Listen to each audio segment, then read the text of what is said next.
Hello and welcome to Regrow Tech India. I'm your host, Ture Nayab, bringing to you yet another episode on the Java Beginner Interview Series. Now, in the last video that I did with you, wherein we were learning about how to print the sum of the numbers or the range of numbers that is given to us. So we did starting point, ending point, and we were printing the sum of the numbers within that range using the while loops. So this question is an extension of that, where instead of the sum, we are simply printing the even numbers, right? So the question will be almost very similar. So this is the program. Write a program to print all the even numbers in the given range using while loops. Now what I'll do is I will show you the program where we were printing the sum of the numbers in the given range. This was the program that I did in the last video. I will be putting the link of this video in the captions below. For now, let us use this as our starters. So here we were anyway printing. So if you just ignore this for a second, what we had was, if I print the SP and forget about the sum here as well. So now see, we have a starting point 26, we have an ending point 30. And while starting point is less than the ending point, we want to print the starting point because the starting point is the value we are updating. So basically starting point is 26, then 27, then 28, then 29, then 30. You will see that. Now, let me run it and show you. See, first SP is 26, then 27, then 28, then 29, and then 30.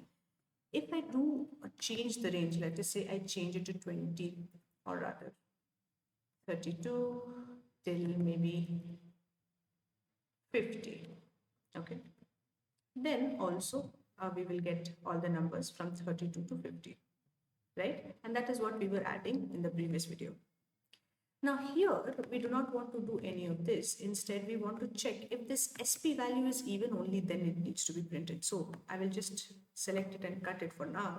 And I will write a condition if SP mod 2 equals 0. Then go ahead and print SP and then update it with no problems. So now if you see it, all we did, I just added a condition in the middle and it should run just fine.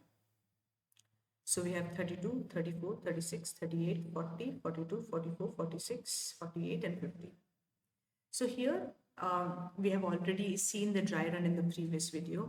It will run the exact same way. Just one difference would be, instead of the sum, we will check the value for SP if it is even, meaning the number divided by 2, if it gives a remainder of 0, meaning it is even, then it will be printed. Otherwise, it won't be printed. It will be simply skipped. That is all. That's literally all that is there to this video. The dry run, the concept explanation, everything was done in the previous video. So please watch that previous video first before coming to this video. If you haven't already, if you have, then I think this will be very easy. Other than that, I will be putting the link of the previous video in the captions below so that you can go back to it and check it out. And then when you watch this video, you will understand it very easily. I hope till so far while loops is clear. And if you want me to take any other questions in while loops, please put them on the comments. We will take up as soon as possible. Other than that, thank you very much. If you like the video, please hit that like button and subscribe. Have a great day ahead.